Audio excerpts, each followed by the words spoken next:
یہ تمہید تھی غزوہ احد سمجھانے کے لیے۔ غزوہ بدر تو ضمناً بیان ہوگا اور غزوہ احد اصالتاً بیان ہوگا۔ حضرت صلی اللہ علیہ وسلم جب تک مکہ مکرمہ میں تھے آپ کو صبر اور معاف کرنے کی تلقین تھی۔ جب مدینہ منورہ تشریف لائے 2 سال پورے ہونے لگے اور مشرکین کی چھیڑ چھاڑ بڑھتی گئی تو اب تعالیٰ نے دین کی حمایت کے لیے آپ کو ان کے ساتھ نبردآزماں ہونے کا اعلان فرمایا اور اجازت دے دی۔ بدر میں تو رب العزت نے بالخصوص مدد فرمائی اور اللہ نے مٹھی بھر مسلمانوں کو ان کے مقابلے میں مضبوط کر لیا، جس کی تفصیل سورۃ انفال میں آئی۔ لیکن تیسرے سال پھر احد پیش آیا اور اس میں مشرکین نے بڑی سازشیں لڑی تھی اور ان میں مسلمانوں سے غلطی کرا کے اس کی وجہ سے ان کو میدان پر مسلط ہونا ہوا، لیکن آخر کار اللہ کو اپنے پیغمبر معصوم پر رحم آیا اور نہتے مسلمانوں کے کچھ ابتلا کے بعد مزید ان کو فتح سے مالا مال کیا۔ وَإِذْ غَدَوْتَ مِنْ أَهْلِكَ، جس وقت آپ صبح سویرے نکلے اپنے گھر والوں سے، تو بَوِّئُ الْمُؤْمِنِينَ، بٹھا رہے تھے مسلمانوں کو مقاعد مورچوں میں للقتال، جہاد کے لیے۔ واللہ سمیع علیم، اور اللہ خوب سننے والا جاننے والا ہے۔ اس وقت جو دعا مانگ رہے تھے آپ اللہ سن رہے تھے، جو حالت تھی آپ کی اللہ دیکھ رہے تھے، اللہ جانتے ہیں۔ آہا، حضرت تشریف لائے صبح سویرے اور آپ نے احد مقام کا جنگی نقشہ سیٹ کیا کہ یہ یہاں کھڑے ہوں گے، یہ قبیلہ وہاں کھڑا ہوگا، یہ پہاڑ کے نیچے ہوں گے۔ 50 تیر انداز عبداللہ ابن جبیر کی سربراہی میں اس کو درے میں بٹھایا۔ عبداللہ ابن جبیر کی سربراہی میں 50 تیر انداز کو درے میں بٹھایا۔ ہمیں فتح ہو یا شکست جگہ سے نہ ہلنا۔ ابتدائی مرحلے میں فتح ہو گئی، مشرکین بھاگ گئے۔ صحابہ جو درے میں بیٹھے تھے انہوں نے یہ خیال کیا کہ شاید پیغمبر اور صحابہ ہمیں بھول گئے، جب مشرکین بھاگ گئے اب کوئی ضرورت ہی نہیں رہی، انہوں نے جگہ چھوڑ دی۔ خالد بن ولید جو اس وقت تک مسلمان نہیں تھا، وہ مشرکین کا ایک جھٹا لے کر ادھر سے حملہ آور ہوا اور مسلمانوں کی بنی بنائی فتح دوبارہ شکست میں تبدیل ہونے لگی۔ اللہ اس کو بیان فرماتے ہیں۔ اور اس دور کا کمپیوٹر اور جدید آلات سے مسلح انجینئر بھی انجینئرنگ کے تمام اصول اور فنون حرب کا ماہر انجینئر بھی جب احد پہاڑ کے سامنے حج یا عمرے کے موقع پر آ کے کھڑا ہوتا ہے تو وہ اس اعتراف کیے بغیر نہیں رہ سکتا کہ اس سے کامیاب نقشہ اس وقت بھی کوئی نہیں بنا سکتا جو ہاں حضرت صلی اللہ علیہ وسلم نے صحابہ کرام کو بٹھایا۔ یاد کرنے کا ہے جب صبح سویرے نکلے آپ گھر والوں سے، کام تو تب بنتا ہے جب آپ سویرے آ جائیں۔ اللہم بارک لامتی فی بکورہا، خدا کی قسم اگر بیویوں کا ڈر نہ ہوتا کہ وہ نہیں آ سکتی، فجر کی نماز پڑھا کر اسی مصلی پر تفسیر شروع ہو جاتی۔ بالکل، اور پھر کیا کرتے ہیں؟ 10 بجے وقفہ کرے 1 گھنٹہ اور پھر پڑھے، لیکن بیویاں نہیں پہنچ سکے گی۔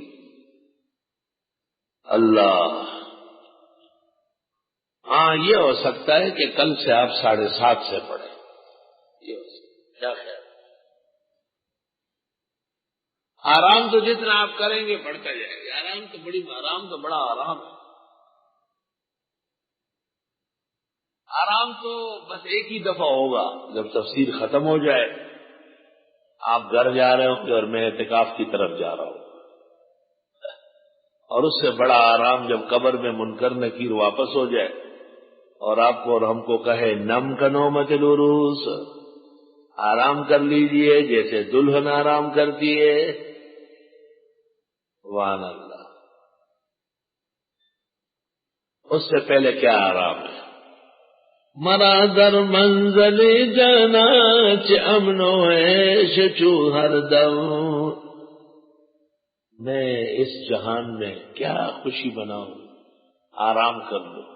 مرا در منزل جانا چ امن و عیش چو ہر دم، جرس فریاد می دارد کہ بربندید محمل ہاں۔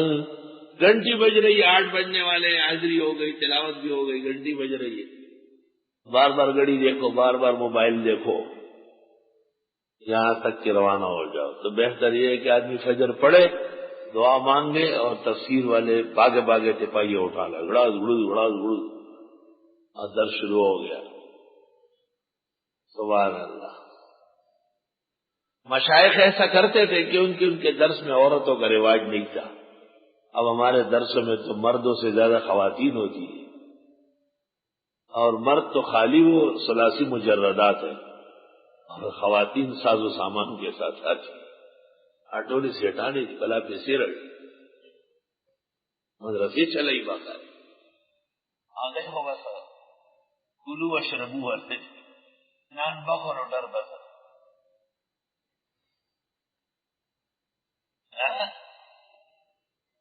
اس لیے سب کو ساتھ چلنا ہوتا ہے۔ گرم رکھتے ہیں ملاقات بدو نیک سے ہم، تیرے ملنے کے لیے ملتے ہیں ہر ایک سے ہم۔ الحمدللہ۔ گرم رکھتے ہیں ملاقات بدو نیک سے ہم، تیرے ملنے کے لیے ملتے ہیں ہر ایک سے ہم۔ وَإِذْ غَدَوْتَ مِنْ أَهْلِكَ، یاد کرو جب صبح سویرے آپ آئے اپنے گھر والوں سے، تو بَوِّئُ الْمُؤْمِنِينَ، بٹھا رہے تھے مسلمانوں کو مقاعد مورچوں میں، للقتال، جنگ کے لیے۔ امید ہے مجھ سے بہتر ترجمہ کسی نے نہیں کیا ہو۔ الحمدللہ۔ آئے گا زمانہ کہ تجھے یاد رکھے گا۔ امید ہے کہ یہاں تفسیر تو حکیم الامت نے کی ہے، غزوات کی تفسیر حکیم الامت کی شاندار ہے، اور لوگ کہتے ہیں کہ مریدی تھانوی ہے اس لیے تھانے سے ڈرتے ہیں، لیکن یہ حقیقت نہیں ہے۔ حکیم الامت ہر علم و فن میں امام ہے۔ خدا کی قسم، یہ جو غزوات ہے قرآن مجید میں، ان میں بیان القرآن دیکھنے کا ہے، یاد کرنے کا ہے۔ جب صبح سویرے آپ آئے گھر والوں سے بٹھا رہے تھے مسلمانوں کو مورچوں میں للقتال، جہاد کے لیے، واللہ سمیع علیم۔ اذ ہمت طائفتان منکم ان تفشلا، جس وقت ارادہ کیا 2 گروہوں نے تمہیں میں سے کہ ہمت ہارے،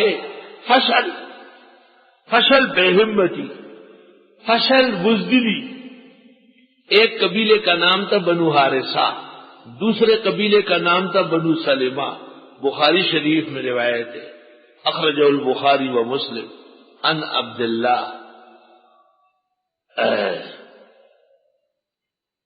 بخاری مسلم کی روایت۔ 2 قبیلے تھے، بنو حارثہ بنو سلمہ۔ دونوں نے احد کا میدان دیکھ کر بھاگنے کا ارادہ کر لیا۔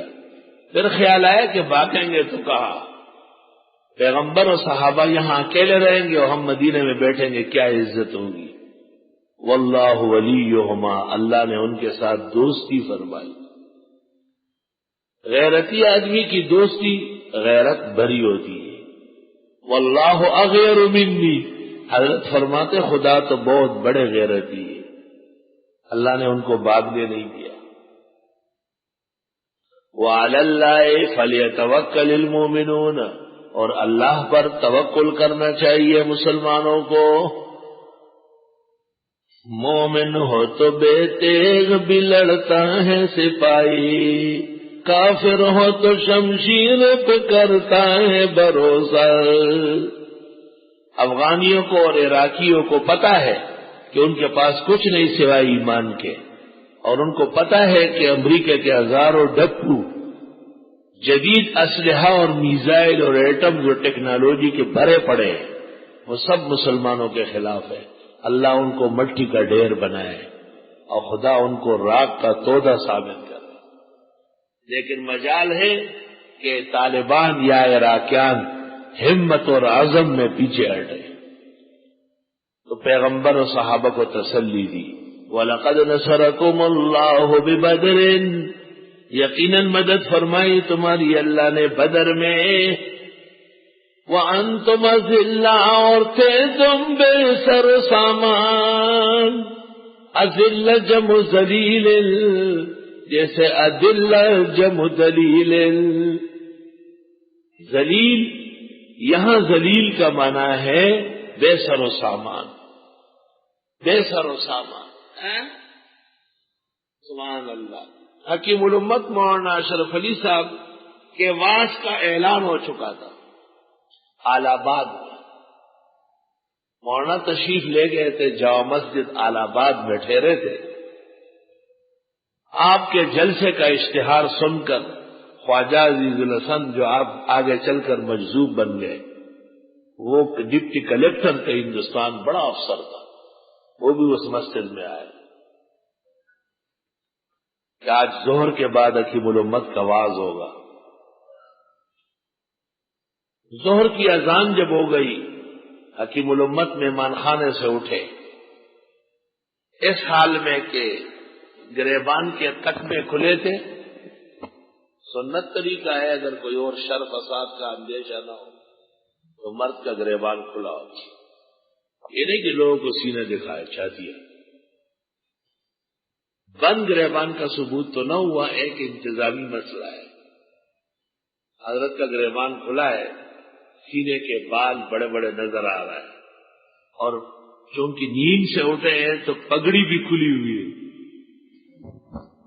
خواجہ عزیز الحسن سے مادرزاد شاعر تھے فارسی کے، حکیم الامت کو جو تتر بتر دیکھا تھا، اور علم کا روب و ہیبت و جلال بھی ٹپک رہی ہے، تو بس خواجہ صاحب سے نہیں رہا گیا، اور یک دم کہا، آہا او فارسیو، کاش کہ تم میں جذبہ ہوتا۔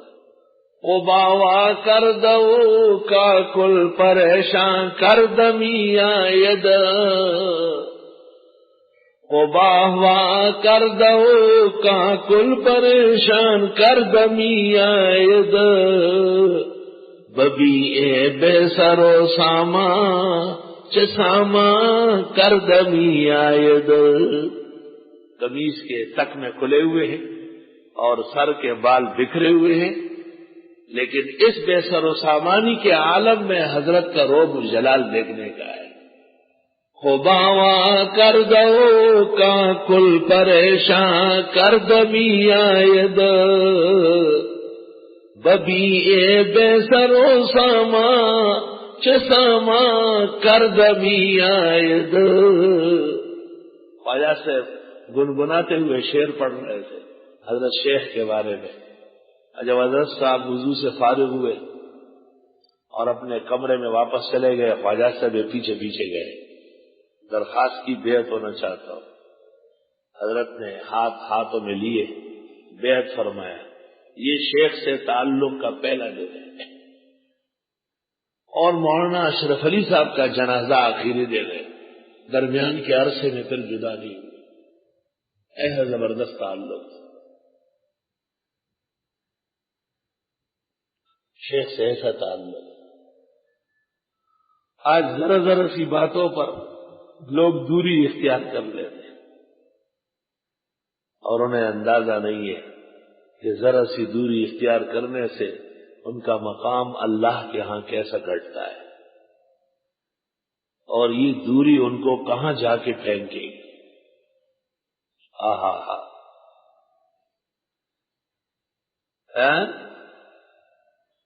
جس وقت ارادہ کیا دو گروہوں نے تمہیں میں سے کہ وہ ہمت ہارے، بنو حارثہ و بنو سلمہ، واللہ ولیہما، اللہ نے ان کے ساتھ دوستی برت لی. سبحان اللہ. دوست تو دوست کو جانے نہیں دیتا، جب وہ گرتا ہے تو یہ کھڑا رہتا ہے. برسفرا ہم دوستان بھی نمائش، جب دسترخوان یہاں سے وہاں تک بھرا ہوا اور پلاؤ اور بریانی، روست اور قیمے، قورمے اور بورمے، تافتان اور شیرمال، گرم نان اور چپاتی، سلاد اور چٹنیاں اور مربے بچھے ہوئے ہو، ماشاء اللہ ہم کا دسترخوان بہت اچھا ہے، بہت برکت ہو والا. شاباش ہے، ٹڈا بھرو ٹڈا بھرو.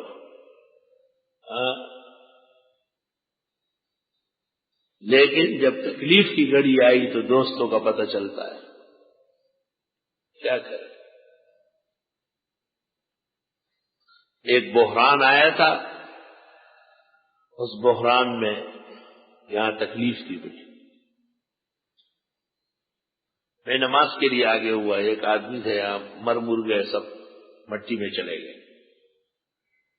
اس نے کچھ مجھے پیچھے کرنا چاہا، کونے سے ایک آدمی دوڑتا ہوا ہے پستول لے کر پیچھے.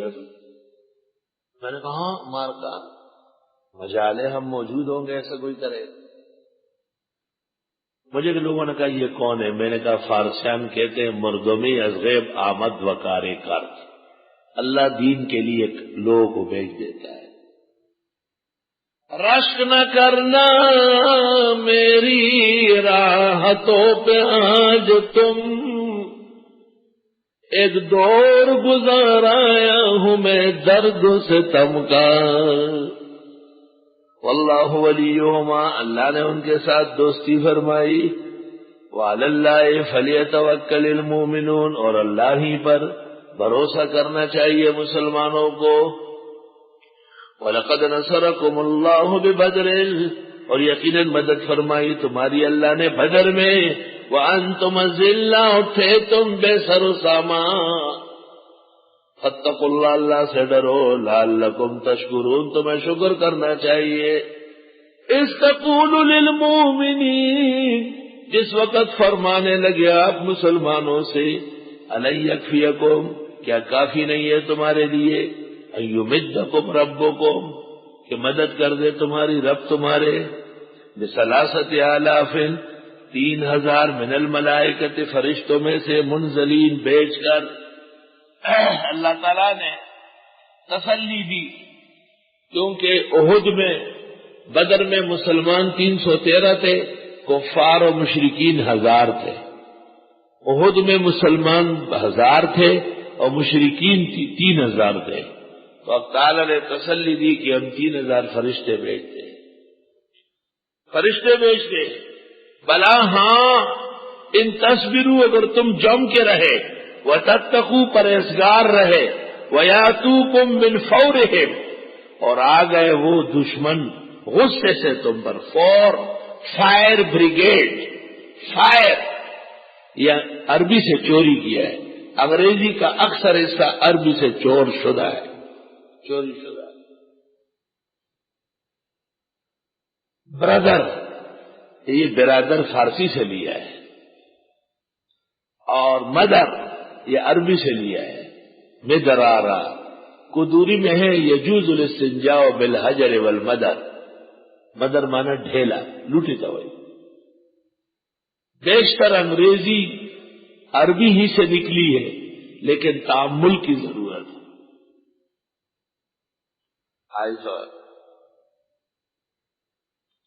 یہاں تک کہ مین اور ومن یہ الفاظ بھی عربی ہے اور انہی معنی میں مستعمل ہے. جس وقت آپ فرمانے لگے مسلمانوں سے، آیا کافی نہیں ہے تمہارے لیے کہ مدد کر دے تمہارا رب 3000 فرشتے بھیج کر، منزلین، بھیج کر، اتار کر. بلا ہاں ان تصبروا، اگر تم جم کے رہو، وتتقوا، پرہیزگار بنو، ویاتوکم، اور وہ مشرکین آئے تم پر. من فورہم، اپنے غیظ و غضب سے، ھذا یمددکم ربکم، مدد کر دے گا تمہارا رب بخمسۃ آلاف من الملائکہ، 5000 فرشتے بھیج کر، مصومین نشانہ دار۔ مصومین کا ایک معنی ہے متعممین، سب کی پگڑیاں بندی ہوگی، ہر رنگ آیا ہے۔ لیکن جلال سیوطی نے اور ادریس کاندیلوی نے اس مقام پر سیرت میں لکھا ہے کہ جنگوں میں جتنے رنگ ملائک کی پگڑیوں کے ہیں، صرف پیلا اور زرد صحیح ہے، باقی ہرا کالا سب غلط ہے۔ ہرا بدعتیوں کی نشانی ہے اور کالا رافضیوں کی نشانی ہے۔ جنگ میں کہہ رہا ہوں، ویسے عام حالات میں فتح مکہ میں حضرت کی پگڑی مبارک کالی تھی، کوئی شک نہیں اس میں، اور عام حالات میں حضرت کی پگڑی سفید رہی۔ چنانچہ ہجرت کے وقت آپ کے متعلق بخاری میں ہے کانو مبیضین، سفید پوش نظر آ رہا ہے۔ اور پھر امام مالک اور ابو حنیفہ نے عمر بھر سفید پگڑی استعمال کی، سفید پگڑی۔ ویسے کپڑے بھی سفید ہو، بعض لوگ کہتے ہیں کہ جی سفر میں رنگین ٹھیک ہے، میں نے کہا سب سے بڑا سفر تو قبر کا ہے، اور کفن سفید ہوتا ہے، رنگین نہیں ہوتا۔ رنگین جائز ہے ضرورت کے لیے۔ شاہ اسماعیل شہید نے ایک رسالہ لکھا ہے، اس کا نام ہے یک روزہ۔ کیا نام ہے؟ یک روزہ۔ اس میں لکھا ہے کہ طلباء اور علماء کبھی کبھی رنگین پہنے تاکہ جہاد کی عادت رہے، وہاں کہاں کپڑے دھلیں گے۔ لیکن عام حالات میں درسوں میں امامت، خطابت، نماز، بیان، آن بان میں سفید ہی ٹھیک ہے۔ احب الثیاب الی اللہ البیض، بہترین پسندیدہ اللہ کو سفید ہے۔ فیہ تکفنون موتاکم، اسی میں تو مردوں کو کفن بناتے ہو، اور یہی تم پہنا کرو، ترمذی شریف۔ وما جعلہ اللہ الا بشرا لکم، اور نہیں بنایا ہے اللہ تعالی نے اس نصرت کو مگر خوشخبری تمہارے لیے، وَلِتَطْمَئِنَّ قُلُوبُكُمْ، اور تاکہ مطمئن رہے تمہارے دل بھی اس کے ذریعے۔ معلوم ہوا کہ مشائخ کو اپنے طلباء کے ساتھ، کاملین کو اپنے متبعین کے ساتھ اسباب کا معاملہ کرنا چاہیے۔ یہ اعلان اچھا ہے کہ کپڑے بٹنے والے ہیں، اور روح اللہ کو ایک کے بجائے 2 جوڑے ملیں گے، کیونکہ اس کا ساز و سامان زیادہ ہے۔ موٹے طالب علم کو تو 1 جوڑا نہ کافی ہے، 2 دینے ہوں یا 3 دینے۔ یہ اچھا اعلان ہے کہ اس کے ساتھ سلائی کے پیسے بھی ہونا چاہیے، ہونا چاہیے۔ سیٹوں پیسے خزانوں سے نکالو اور جنت کا ٹکٹ خریدو،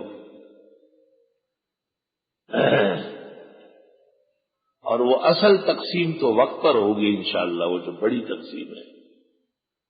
بعض ایسے کاملین بھی ہے، یہ جوڑا لے کے 200 روپے جیب میں ڈال کے روانہ ہو جاتے ہیں، کہتے ہو گئی تفسیر جی بس، اچھا بس۔ اس لیے ہمارے بعض رفقا کہتے رہنے دو، میں نے کہا نہیں دے دو۔ جس نے جانا ہے، ٹرک پر لکھا ہوا ہے خیر نالات خیر نال جا، ہمارا کیا ہے، ہم کون سے ان کے سر پہ پیسے مانگ رہے ہیں؟ پل کار بگئی سیدھی رکتی شی کرالا غواپ پئی ہو کو لاڑا غواپ ردئی ہو، آئے تو بہت اچھا، نہیں آئے تو جائے جہاں جائے۔ پہو جوڑا ہو 200 روپے اخلاصی کی روزی نکالے، لیکن اشتیپا کے دانے دا سے 1 جوڑا بھی لے کے 200 روپے بس روانہ ہو گئے۔ ایک سبق مکمل کرنا اور مقررہ تاریخ تک پہنچنا، یہ تو خود بہت بڑا عمل ہے، بہت بڑی خیر ہے، عبادت ہے۔ یہ تو خوش قسمت ہو کے اس سے میں آتی ہے، بدبخت اور بدقسمت تو ویسے ہی جانے کے بہانے ڈھونڈتے ہیں، اور رمضان شریف کا روزہ ہے، طویل درس ہے، یقیناً طالب علم آپریشن میں نہیں بنایا اللہ نے یہ فرشتے بھیجنا مگر بشارت تمہارے لیے۔ بعض مفسرین نے کہا کہ یہ مدد آئی نہیں تھی، خوشخبری تھی، یہ مدد آئی نہیں تھی، خوشخبری، اگر ضرورت ہوئی تو ایسا ہوگا۔ اور مطمئن ہو تمہارے دل، اللہ اکبر۔ ومن نصر، نہیں ہوتی ہے مدد الا من عند اللہ، مگر اللہ کے ہاں سے، العزیز جو غالب ہے، الحکیم حکمت والے۔ لیقطع، کہ کاٹ کے رکھ دے، طرفا، ایک حصہ، من الذین کفروا، ان لوگوں میں سے جو کافر ہے، او یکبتہم، یا اللہ ان کو ذلیل کرے، فینقلبوا خائبین، بس پلٹے وہ نامراد ہو کر۔ خائب جیسے وفاق والے لکھتے ہیں نا، نتیجے میں الراسب، دارالعلوم دیوبند کے نتیجے میں ہوتا تھا الخائب، نامراد۔ طالب علم کے نام کے ساتھ لکھا ہوا تھا الراسب، وفاق کا نتیجہ بورڈ پہ لگا ہوا تھا، بڑا موٹا تھا، طالب علم تھا، اور اس کے والد آئے تھے ملنے کے لیے، تو اس کو کہا پاس ہو گئے، کہنے لگا اول آیا، نتیجہ دکھایا، کسی کے ساتھ لکھا ہے مقبول، کسی کے ساتھ لکھا ہے جید، کسی کے ساتھ لکھا ہے جید جدہ، کسی کے ساتھ لکھا ہے ممتاز۔ کہ تیرے نام کے ساتھ لکھا ہے الراسب، یہ کیوں؟ کہ یہ آپ کے اور حضرت صاحب کی دعائیں ہیں کہ اللہ تعالیٰ نے مجھے خصوصی مقام دے دیا۔ نہ یہ چالاک طالب ہے۔ اس کا باپ غریب گیا اور مٹھائی بنوائی، 2 ڈبے لے آیا، مجھے کہتے ہیں میرا بیٹا راسب آیا ہے، یہ سب آپ کی دعا ہے۔ ماں اس نے سر جھکائے ہوئے شرم کے مار، خدا پاک ادا سے مصیبت ہے، یہ جو مخصوص ڈگری اس کو وفاق نے دے دی، راسب سے چل ولیا طالب شاط ولاڑ دے پڑھنے والے موتا سے کا تنور شاط یہ چیز نا درو پلار دو کا گئی۔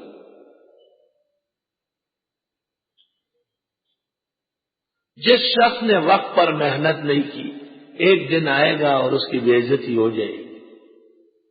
عند الامتحان یکرم الرجل او یوہان، یہی مطلب۔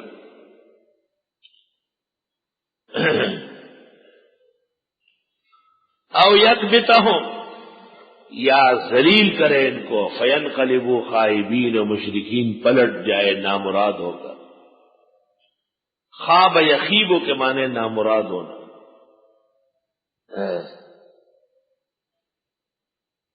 لیس لک من الامر شیء، نہیں ہے آپ کو اختیار، او یتوب علیہم، یا کہ اللہ ان کی توبہ قبول کرے، او یعذبہم، یا ان کو عذاب دے، فانہم ظالمون، بس بے شک یہ ظالم ہے۔ حضرت بہت غمگین تھے، اور احد میں آپ کے سر میں چوٹیں آئی تھی، آپ کے دانت مبارک شہید ہوئے تھے، اور آپ بد دعا کر رہے تھے۔ اس وقت تسلی کے طور پہ یہ آیت آئی کہ ان میں کچھ لوگوں کی توبہ قبول ہوگی اور کچھ لوگوں کو سزا ملے گی۔ وَلِلَّهِ مَا فِي السَّمَاوَاتِ وَمَا فِي الْأَرْضِ، اور اللہ ہی کے لیے ہے جو کچھ آسمان و زمین میں ہے۔ یغفر لمن یشاء، معاف فرماتے ہے جس کو چاہے، وَيُعَذِّبُ مَن یشاء، سزا دیتا ہے جس کو چاہے۔ واللہ غفور الرحیم، اللہ بخشنے والا رحم والا ہے۔